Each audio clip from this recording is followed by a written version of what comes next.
Good day, everyone. I am Thea Dominique, and together with my groupmates, we will be presenting to you our study entitled Impact of Sin Tax Law on the Cigarette Consumption Patterns of Youths in Cebu City. Furthermore, displayed on the screen is the organization of the study for your reference. It is of common knowledge that the chemicals from cigarette smoke damage the human body regardless of age. However, nearly all tobacco use begins during youth and then progresses during young adulthood.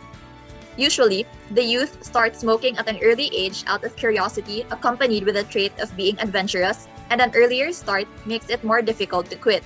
Compared with adults, they require only fewer cigarettes and lesser time to establish a nicotine addiction.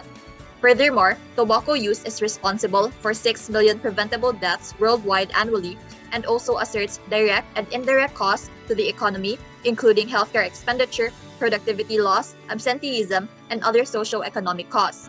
The Philippines is one of 15 countries worldwide with a heavy burden of tobacco-related ill health. Annually, thousands of Filipinos die from tobacco-related diseases. Hence, the country recognizes that tobacco control is not only a public health priority, but also a key development issue which affects overall quality of life and well-being. With that said, a rise in cigarette tax and price is one way to go as a course of action. During the Aquino administration, the amendment of Republic Act No. 9334 led to the enactment of Republic Act No. 10351, also known as an act restructuring the excise tax on alcohol and tobacco products, which was effective on January 1, 2013. Conceptually, the excise tax on sin products is imposed for purposes of A. Raising revenues, and B. Discouraging the consumption thereof. Moreover, it held on to the argument that higher excise tax on tobacco will result in preventing, reducing, and quitting. With the implementation of Republic Act No. 10351 in 2013, it is expedient to get a measure as to the impact of this reform, aiming to modify smokers' behavior on cigarette consumption, most especially on the youth. It is important to study the effectiveness of the sin tax law in order to comprehend the impact of the strategy on consumer behavior. There have been related studies conducted in some parts of the Philippines, but to the knowledge of the researchers up to this date, no study was conducted in Cebu City, especially for the years 2019, 2020, and 2021. This study aimed to determine the impact of the sin tax law implementation on the consumption patterns of youth cigarette smokers in Cebu City. Specifically, the study sought the answers to the following objectives. Number 1, to determine the socio-demographic profile of the respondents in terms of age, nationality, gender, and estimated monthly income or allowance. Number 2, to determine the respondents' level of awareness on the imposition of the sin tax law on cigarettes.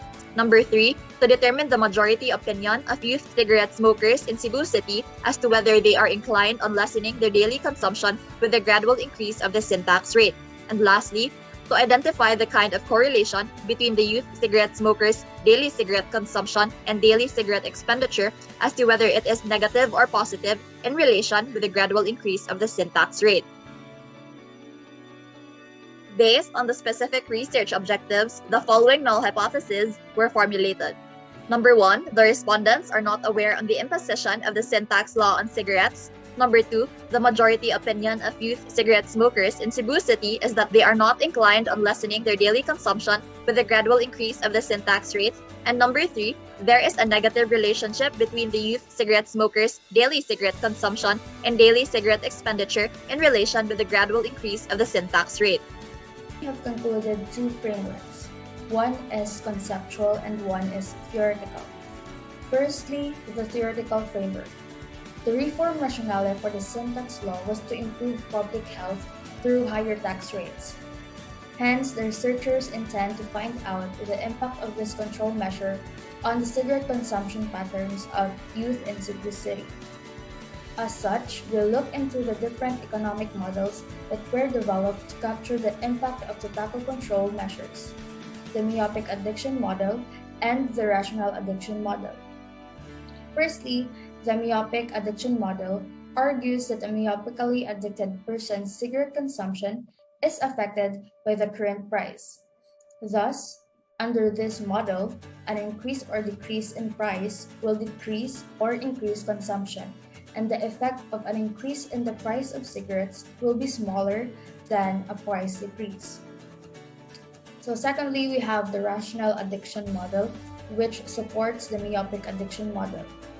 Under this model, the basic assumption is that individuals have stable preferences and can rationally weigh the satisfaction of current consumption or the dissatisfaction of the withdrawal associated with smoking with the increase or decrease in price.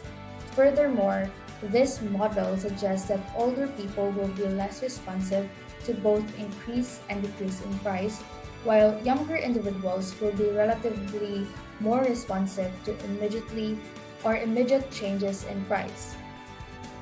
So based on these models, the researchers theorized that in order for us to determine if there is indeed a relationship between the implementation of the sin tax law and the cigarette consumption patterns of youths in Cebu City, we have to consider that individuals' ability to pay by looking into the relevant economic data, such as their estimated monthly income or allowance that could explain the consumption pattern of an individual.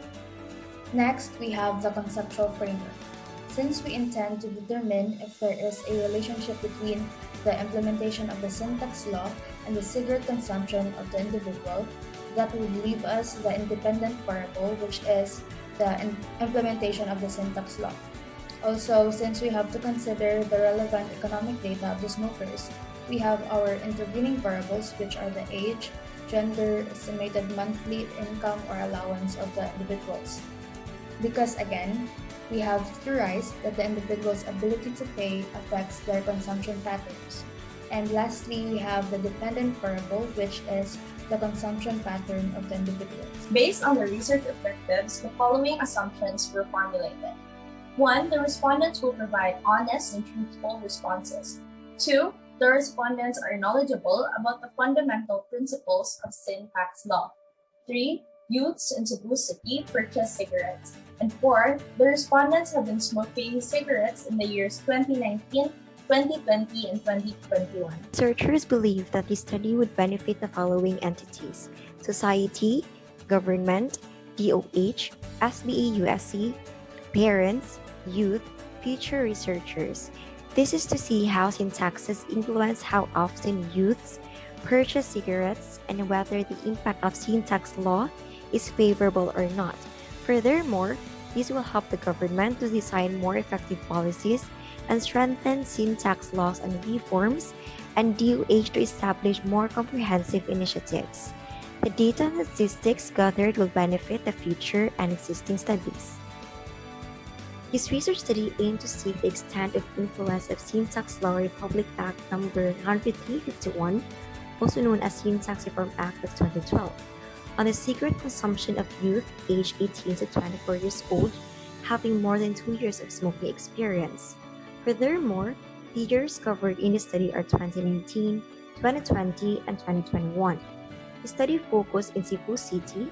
8 barangays were selected, namely Bakayan, Ramos, Inayawan, Labangon, Lahog, Pitpol, Sambang 2, and Talamban.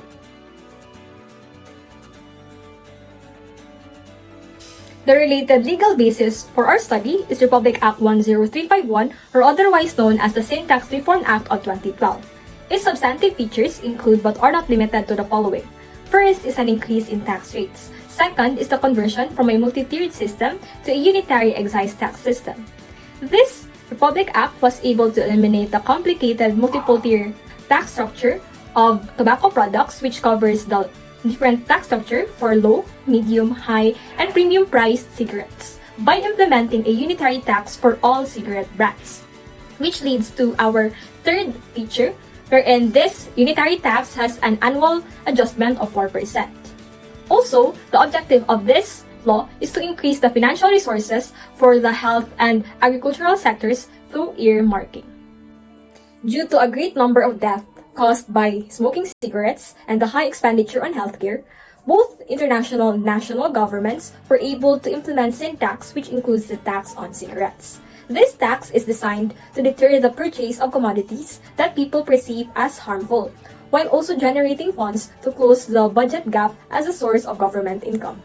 In the Philippines, the government was able to establish a variety of initiatives to minimize tobacco usage. But cigarettes were still considerably cheaper because of its complicated tax system and low tax, wherein the affordability of cigarettes is relatively equal to the affordability of other commodities, which paved the way to revise the tax structure and the tax rates of cigarettes. Bader and Company has published a study entitled Effects of Tobacco Taxation and Pricing on Smoking Behavior in a High-Risk Population, a knowledge synthesis, wherein they aim to determine the effects of tobacco taxation on the consumption and behavior of tobacco users. According to the findings of such study, raising the price of cigarettes is a very effective policy tool for reducing smoking participation and consumption among the youth, young adults, and people with low socioeconomic status. Studies with a significant bearing on the present study in the Philippines are unfortunately sparse.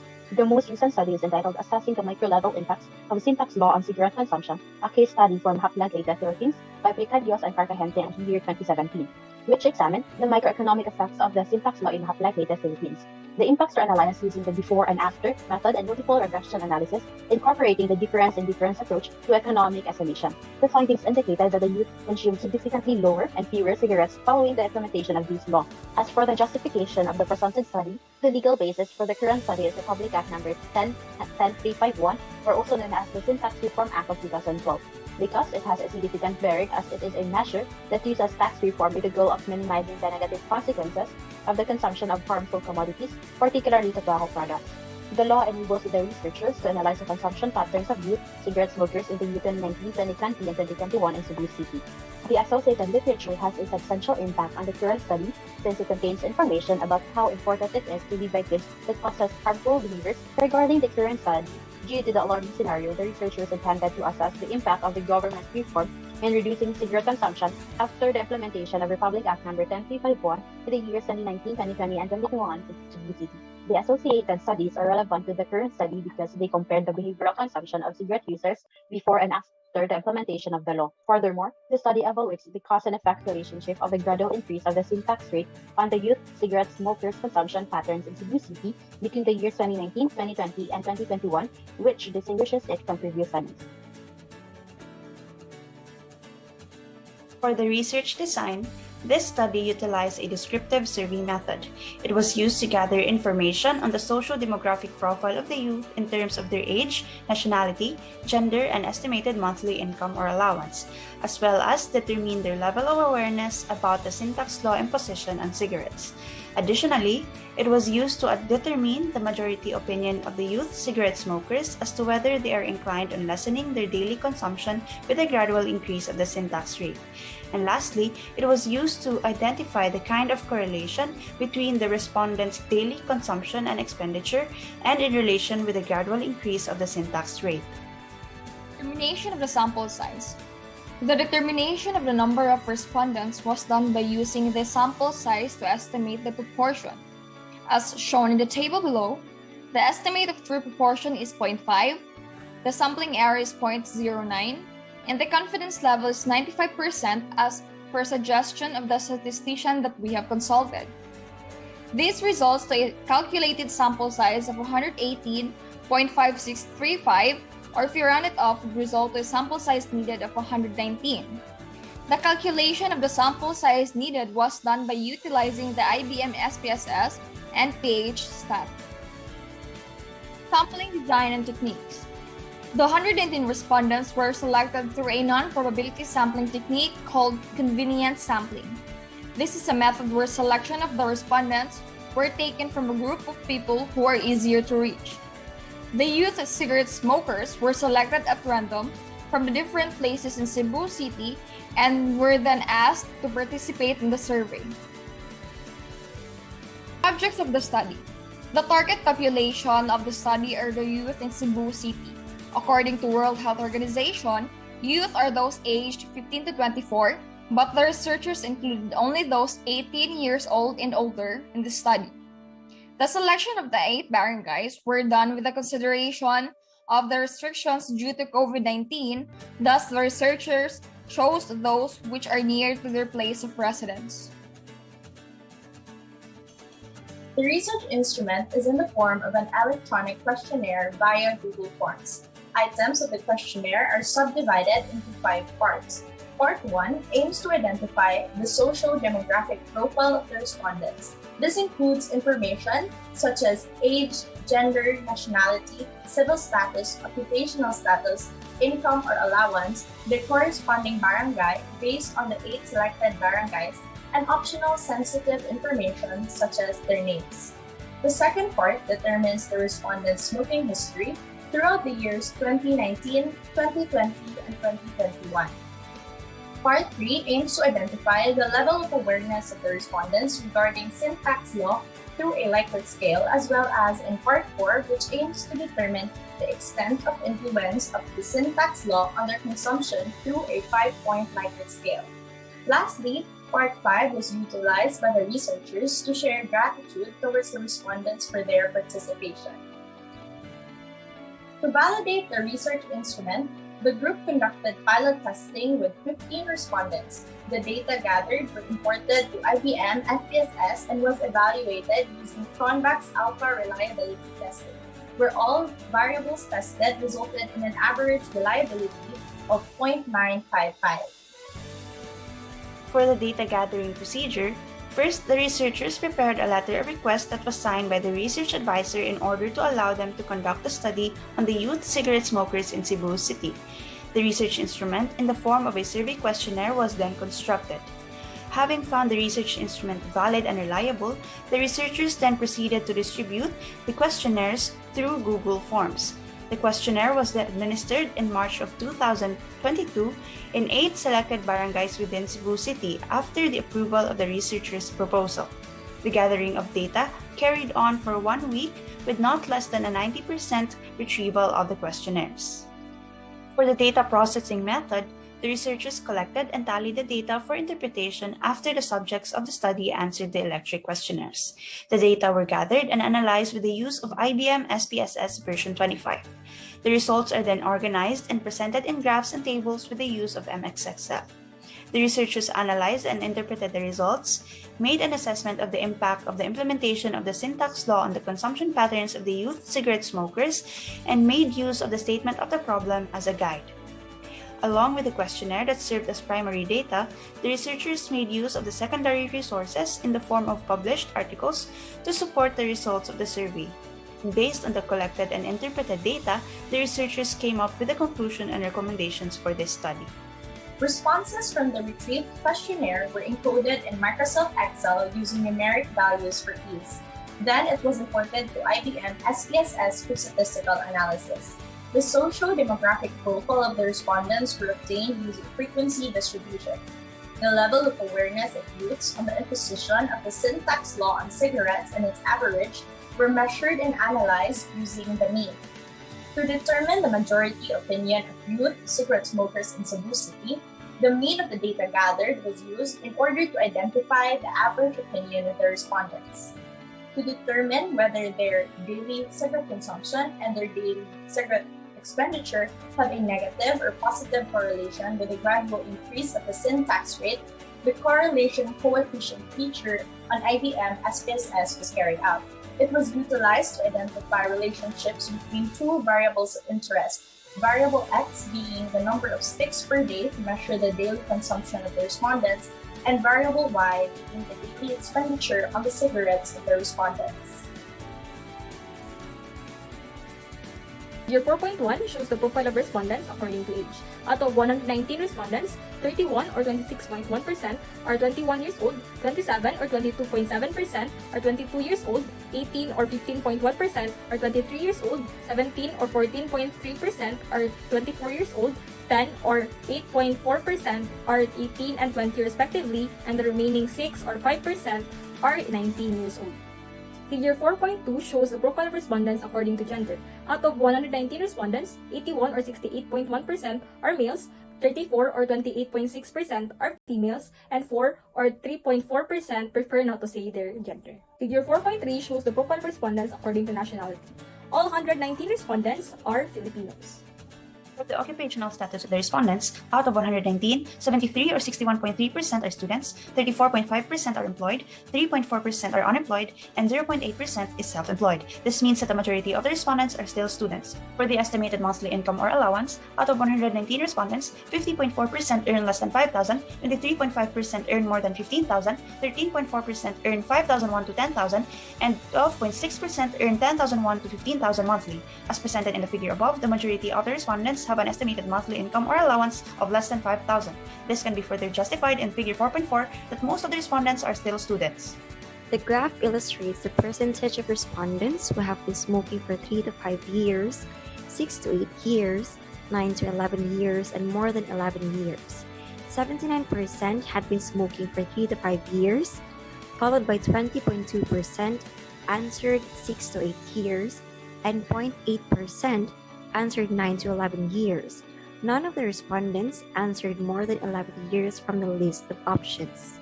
The figure shows the results of the locations where respondents commonly purchase their cigarettes. 27% usually purchase their cigarettes from street vendors. 3% purchase from supermarkets or grocery stores. 13% from wet markets. 22% from convenience store, and 33% from sari-sari stores.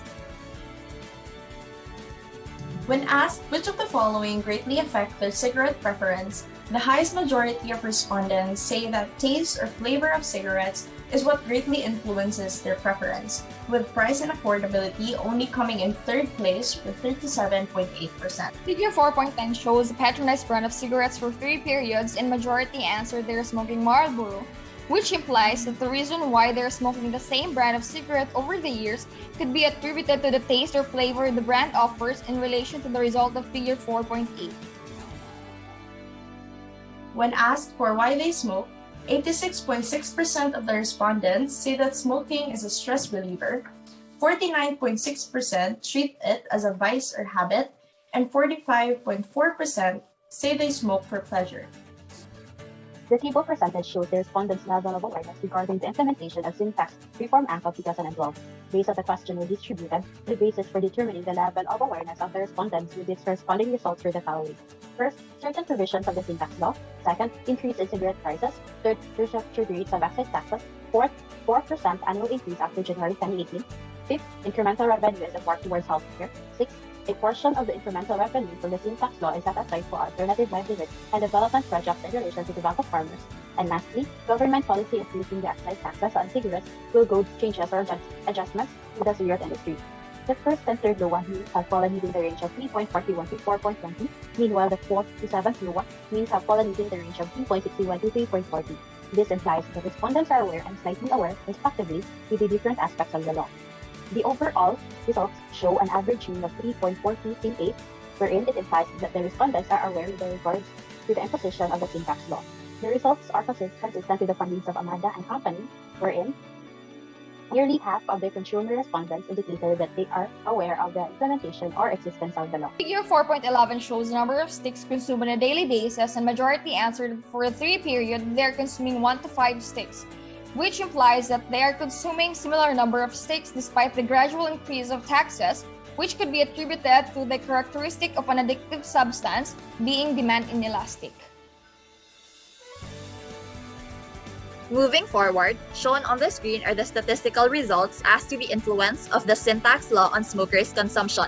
It presents the influence of the Sin Tax law on the respondents, more specifically as to whether it promotes a reduction in their cigarette consumption and expenditures, if the increase in taxes and prices of cigarettes reduce their consumption and expenditures, if it has made them become more responsive to the changes in cigarette prices, if it has reduced the number of cigarettes purchased by smokers more than the number of cigarette users, and if the increase in excise tax on cigarettes has pushed them to switch from expensive brands to cheaper ones. Results reveal that each category garnered a mean falling within the threshold of 2.61 to 3.40, which implies that the smokers remained neutral to the enumerated statements below. Moreover, the overall mean is 3.3073, which further attests the respondents' neutrality on the influence of the Sin Tax law on the aforementioned variables. In relation to the myopic addiction model as shown in the theoretical framework, which argues that myopically addicted persons tend to ignore future costs of tobacco use. The respondents' neutrality with regard to the statements as per the categories below support such claim. Figure 4.12 shows that in 2019, majority were willing to spend 4 to 50 pesos and 51 to 100 for the year 2020 and 2021, implying that they were willing to spend higher in order to meet their daily consumption. Thus, response to increased prices will occur more slowly than for non-addictive goods.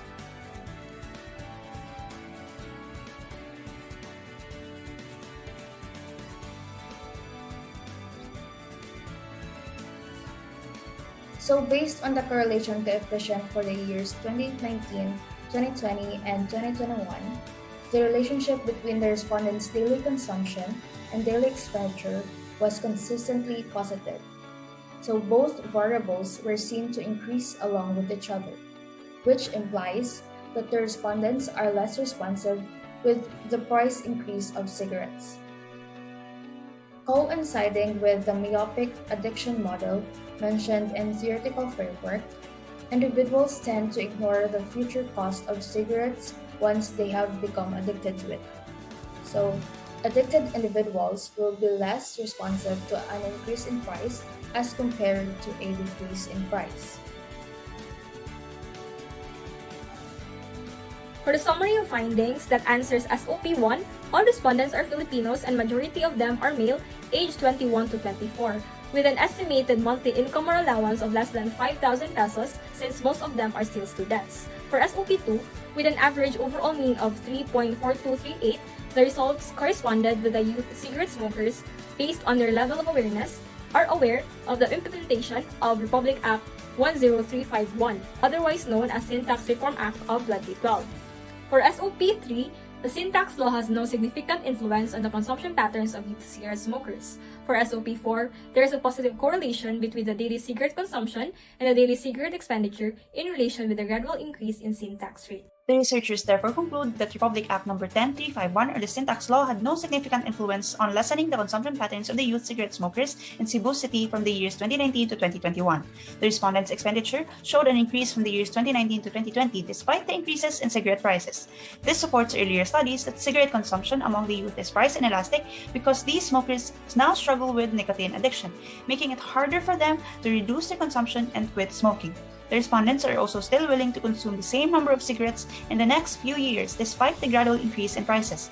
This is because aside from price, there are several different factors that greatly influence their consumption patterns. It is not only one factor, but the interplay or convergence of several factors that significantly influences a person's decision to use cigarettes. For the recommendations, number 1, the annual increase of taxes must be continued and proportionately increased in accordance with inflation and per capita income.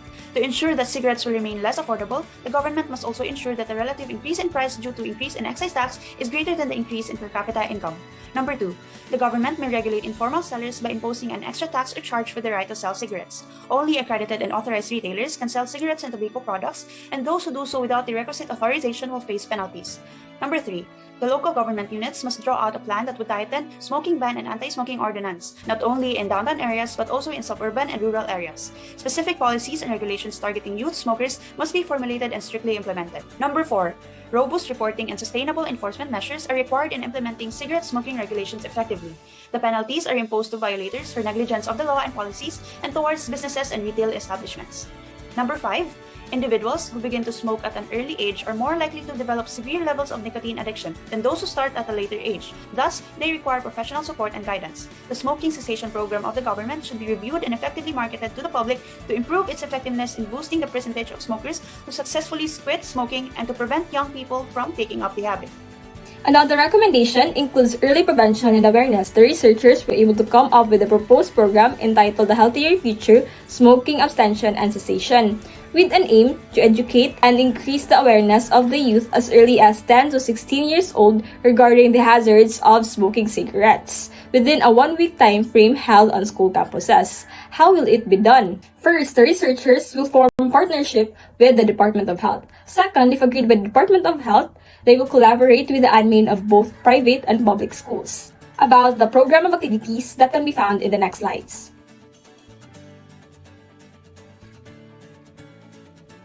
That is all for our presentation. Thank you for watching and listening. That is all.